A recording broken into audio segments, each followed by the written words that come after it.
मकसद अब Australia India की डिग्रियों को रिकॉग्नाइज करेगा वहां की जॉब मार्केट के लिए, यानी कि इंडिया में पढ़ने के बावजूद भी ऑस्ट्रेलिया में इनको जॉब मिल सकती है, वो भी इंडियन डिग्री के ऊपर। बहुत अच्छा मूव है। अगर देखें तो ऑस्ट्रेलिया की जो है ना उनकी जो कह लें तालीम है, एजुकेशन सिस्टम है, काफ़ी अच्छा है। तो वहाँ पर जो इंडियंस जो स्टूडेंट हैं वो काफ़ी कुछ वहाँ जाके सीखेंगे। इंडिया की एजुकेशन तो बहुत ज़्यादा हमसे आगे है। अगर देखा जाए वो बहुत ज़्यादा यानी कि अपना रिसर्च के ऊपर पैसे इन्वेस्ट करते हैं, और हमारे पास तो आप जानती हैं कि पैसे बिल्कुल है नहीं। इवन यहाँ तक कि जो गवर्नमेंट एम्प्लॉइज़ है उनको पैसे देने के लिए पैसे नहीं है। पैसे हों भी तो हम एजुकेशन पे नहीं लगाते। इन IT एक्सपर्ट मैंने यूनिवर्सिटी में स्किल्स कुछ भी नहीं सीखे, जस्ट मैंने थ्योरी पढ़ी। और आपको पता है कि एज इन IT आपके पास प्रोफेशनल स्किल्स होने चाहिए।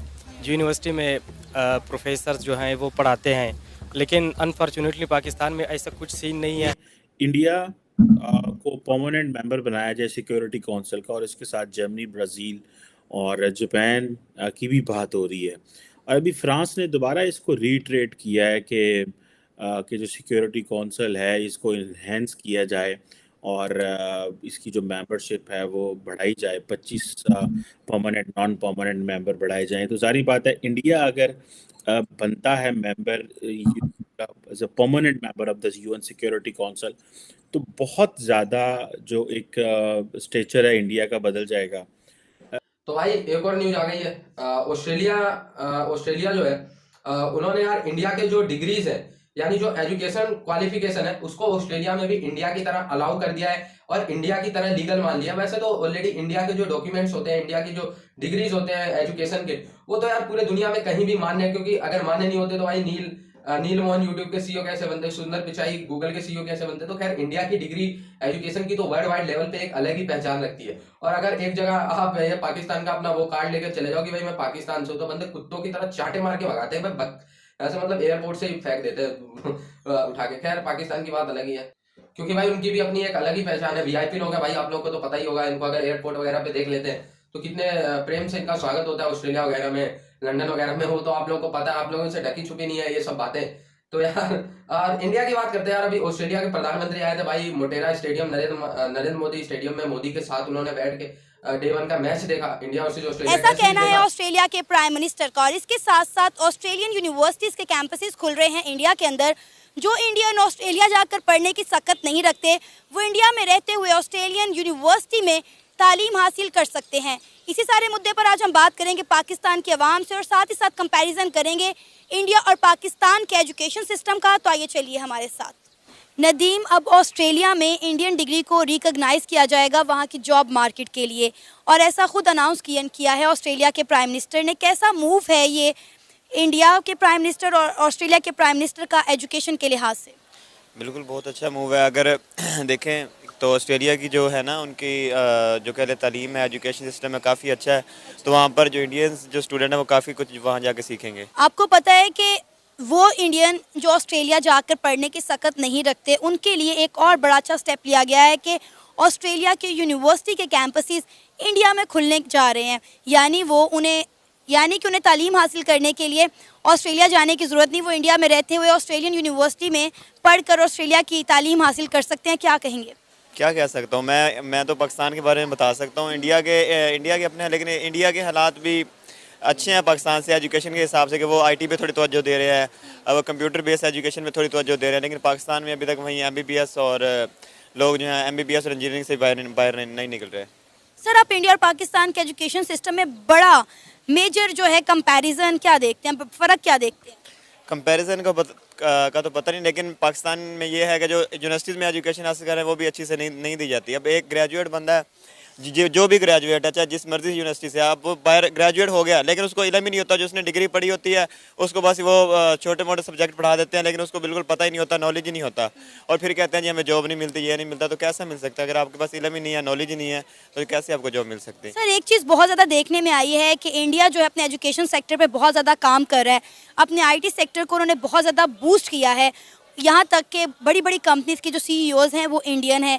क्या कहेंगे, जब हमारा हमसाया मुल्क भारत अपने एजुकेशन सिस्टम पर इतना ज़्यादा काम कर रहा है, तो हम अपने एजुकेशन सिस्टम को बेहतर क्यों नहीं करते? हालांकि हम अपने बजट का बहुत ज़्यादा जो हिस्सा है वो तो दाएं बाएं लगाते हैं, लेकिन एजुकेशन पे एक थोड़ा सा हिस्सा इन्वेस्ट करते हैं। मसला ये नहीं है कि अगर कोई बंदा पाकिस्तान के साथ सिंसियर हो ना तो वो भी पाकिस्तान के बारे में सोचे।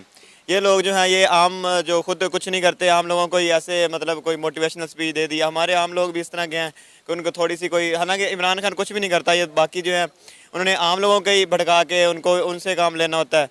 तो ये आम लोग अपना जो है उनके लिए टाइम भी वेस्ट करते हैं और फिर उन्होंने मुल्क के लिए क्या करना। जिस जो बंदा पाकिस्तान के सिंसियर ही नहीं है, वो सिर्फ और सिर्फ सीट हासिल करना चाहते हैं या कुछ पैसे मतलब निकालना चाहते हैं जो पाकिस्तान की इकॉनमी नहीं। तो आप देख लें MP MNS की कितनी तनख्वाहें होती हैं, तो फिर ये क्यों इतने मतलब के इलेक्शन के लिए चले जाते हैं? क्योंकि यहाँ से इनको पैसा काफ़ी मिल जाता है। नहीं तो आम देख लें इतनी 1.5 लाख तनख्वाह हो या 2 लाख तनख्वाह हो तो बंदा फॉर्चूनर या कोई लैंड क्रूजर नहीं बंदा अफोर्ड कर सकता। और इतना लग्जरी लाइफ स्टाइल होता है इनका, तो इतना जो है ना इस तरह नहीं होता है। मुझे ये बताएं, क्या आप चाहते हैं कि इस तरह की दूसरे ममालिक की यूनिवर्सिटी कैंपसेस पाकिस्तान में खुलें ताकि पाकिस्तान की आवाम को भी जो है अच्छी और क्वालिटी एजुकेशन जो है हासिल करने को मिले? बिल्कुल हम चाहते हैं, क्यों नहीं चाहते हम। अगर पाकिस्तान के जो है अगर यहाँ भी हमें खुल जाएंगे, हमें बाहर जाने की क्यों ज़रूरत पड़ेगी। तो वैसे भी अगर देखा जाए तो पाकिस्तान का तालीमी निज़ाम जो है इतना कह लो कि एडवांस नहीं है, इतना यहाँ पे अभी भी इससे पहले इंडिया को सर आपको पता है G7 में एज ए जैसे वो क्या कहते हैं इनविटेशन के ऊपर बुलाया जाता है, लेकिन कहा जाता है कि जो वेस्टर्न ममालिक हैं पर्टिकुलरली इटली, फ्रांस, ये नहीं चाहते कि कोई एशियन मुल्क जो है इस तरह जो वेस्टर्न नहीं है वो G7 में आए। खैर anyhow moving to this question कि क्या अगर इंडिया परमानेंट सिक्योरिटी काउंसिल का मेंबर बनता है तो how do you see changes sir, क्या तब्दीलियां जो हैं वो आ सकती हैं पाकिस्तान चीन के ऊपर पर्टिकुलरली, हाउ डू यू सी इसका क्या इम्पैक्ट हो सकता है सर? देखें जी, ये हर एतबार से एक बड़ी क्रिटिकल किस्म की सिचुएशन है। जो यूनाइटेड नेशन का इस वक्त ढांचा है इंटरनेशनली, जो डिस्प्यूट्स हैं या कॉन्फ्लिक्ट्स हैं, उनमें ज़ाहिर है इसका एक बहुत बड़ा रोल तो डेफिनेटली है जिससे आप इनकार नहीं कर सकते। स्पेसिफिकली जो स्लो किस्म की एक डिप्लोमेटिक अटेम्प्ट्स होती रहती हैं, वो कहीं ना कहीं जाके किसी न किसी शक्ल में जो है ना एक रिफ्लेक्ट करती हैं। तो इस हवाले से ज़ाहिर है दुनिया में ये बात अब बड़ी क्लियर है, चूँकि ये बहुत ही एक तरह का दौर है, शऊर का दौर है। तो जो यूनाइटेड नेशन की फॉर्मेशन है उसके अंदर जो है ना वो फेयरनेस का अंसर गायब है, और इस पे दुनिया को इत्फाक है। खुद जिन लोगों के वहाँ पे बड़े बड़े स्टेक्स हैं या जो इवन वीटो पावर लेके बैठे हुए हैं, वो भी मानते हैं कि इसको जो है रीऑर्गेनाइज करने की ज़रूरत है, वरना ये ज़्यादा दूर नहीं जा सकेगी। क्योंकि माजी में आपने देखा कि बहुत बड़े बड़े इंटरनेशनल कॉन्फ्लिक्ट में यूनाइटेड नेशन जो है वो कॉर्नर हो गई, दीवार से लग गई या इंतहाई इनफेक्टिव किस्म की शक्ल में सामने आई। अभी देख लें ये यूक्रेन जो रूस इशू है, अब जाहिर है चूँकि रूस के पास वीटो पावर है, एक सिचुएशन है, तो उसमें ये बेबस हो गए हैं। तो क्या ये दुनिया इस तरीके से चलाई जा सकती है? इस वक्त जो दुनिया के बड़े बड़े जो स्टेक होल्डर हैं, जिसमें यूनाइटेड स्टेट ऑफ अमेरिका और चीन है और उसके बाद रूस कह लें या यूरोपियन यूनियन वगैरह, तो वो भी जो है वो समझते हैं कि जो एग्जिस्टिंग वर्ल्ड ऑर्डर है वो ऑलमोस्ट जो है नाकाम हो गया है, ये अब इस तरीके से नहीं चल सकता। और इस पे चीन और अमेरिका का भी इत्फाक है कि इसमें एक ड्रास्टिक किस्म की तब्दीलियों की ज़रूरत है। मैं ओवरऑल जो इस वक्त एग्जिस्टिंग वर्ल्ड ऑर्डर कह रहा हूँ, और मेरे नज़दीक यूनाइटेड नेशन जो है वो उसका एक हिस्सा है। जो ओवरऑल एक प्रीवेलिंग ऑर्डर इस वक्त चल रहा है वो उसका एक हिस्सा है, क्योंकि यूनाइटेड नेशन जो है वो इन मुल्कों की फंडिंग पे चलती है, और इस वक्त दुनिया में सबसे ज़्यादा जो फंडिंग यूनाइटेड नेशन को कौन दे रहा है, तो उस हिसाब से आप उसके इन्फ्लुएंस को भी गेज कर सकते हैं और देख सकते हैं कि क्या है। तो अगर ये इस तरीके से चलता रहेगा तो ये तो फिर समझ लें कि एक नॉर्थ का वही जो किस्सा है, और स्पेसिफिकली जो वेस्टर्न डोमिनेशन का किस्सा है वही सामने आता है। उसमें आप देखें जिनके पास वीटो पावर्स हैं या जो फाइनेंशियली इन्फ्लुएंस कर रही हैं यूनाइटेड नेशन को, तो वो जापान के अलावा सब जो है वो इसी कैटेगरी में आएंगी। तो इस हिसाब से खुद जो है दुनिया को फील हो रहा है कि इसके जो तो पावर हैं इनको रीडिस्ट्रीब्यूट किया जाए। और इंडिया जो है इसमें सबसे जो है एक ओल्डेस्ट कैंडिडेट आप कह सकते हैं।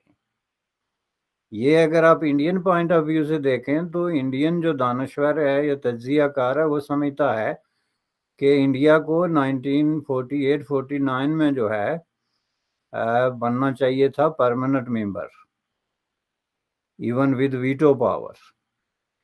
अब उसको वो एक्सप्लेन इस तरह करते हैं कि ये जनाब पंडित नेहरू ने जो है वो नॉन अलाइन मूवमेंट के चक्कर में आके तो चेयरमैन माओ के साथ जो उनकी शुरू में ताल्लुकात डेवलप हुए थे, उस चक्कर में आके तो उन्होंने खुद मेंबरशिप मांगने के बजाय चीन की सपोर्ट करनी शुरू कर दी।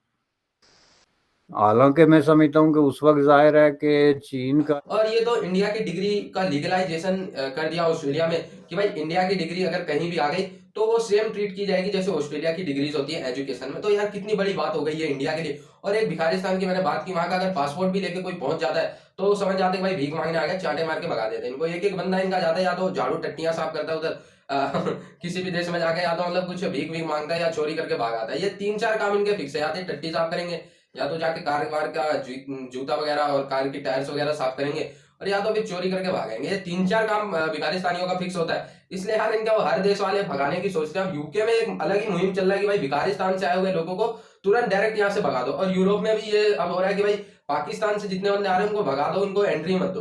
तो आप लोग समझ सकते हो। और इनकी एजुकेशनल डिग्री, भाई इनकी एजुकेशनल डिग्री को तो ना के बराबर ट्रीट किया जाता है पूरे वर्ल्ड में कि भाई अगर तो पाकिस्तान से किसी भी बंदे ने हायर एजुकेशन लिया है तो उसको नहीं मानते जब तक वो बंदा किसी ऐसे कंट्री से नहीं लेगा जो ऑथेंटिक हो। क्योंकि यार ये तो मतलब क्या है, यहाँ तो आतंकवादियों को भी बना देते IAS PCS। तो आप लोग को तो पता ही होगा जब कहीं पे DM और मजिस्ट्रेट आतंकवादी होगा, जो ISIS का चीफ होगा, ये सब होगा, तो वहां की डिग्री की क्या ही वैल्यू हो सकती है, आप लोग समझ ही सकते हैं। तो खैर भिखारिस्तान की बात करना इस समय सही नहीं होगा क्योंकि इंडिया के लिए बहुत बड़ी अचीवमेंट है ये ऑस्ट्रेलिया ने जो उनको डिग्री दी है, जो डिग्री का लीगलाइजेशन किया। वैसे कि ये बहुत पहले कर देना चाहिए था क्योंकि यार जब CEO यूट्यूब के, गूगल के, ट्विटर के, फलाना पूरे वर्ल्ड पे जब इंडिया का ही राज चल रहा है, ऑस्ट्रेलिया कहाँ इतना पीछे रह गई, अब जाके लीगलाइजेशन कर रही है। खैर हो गया, अब जो भी है हो गया।